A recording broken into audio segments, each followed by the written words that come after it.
ಹಸುರಿನ ಬನಸಿರಿಗೆ ಒಲಿದು ಸೌಂದರ್ಯ ಸರಸ್ವತಿ ಧಾರೆಗಿಳಿದು ಆಹಾ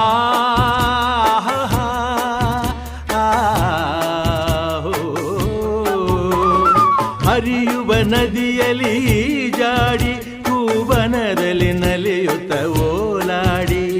ಚೆಲುವಿನ ಬಲೆಯ ಬೀಸಿದಳು ಈ ಗಂಧದ ಗುಡಿಯಲ್ಲಿ ನೆಲೆಸಿಹಳು ಇದು ಯಾರ ತಪಸ್ಸಿನ ಫಲವೋ ಈ ಕಂಗಳು ಮಾಡಿದ ಪುಣ್ಯವೋ ಆಹಾ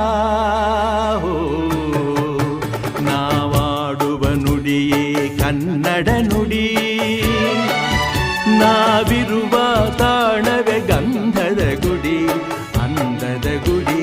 ಗಂಧದ ಗುಡಿ ಚಂದದ ಗುಡಿ ಶ್ರೀಗಂಧದ ಗುಡಿ ಆಹಾ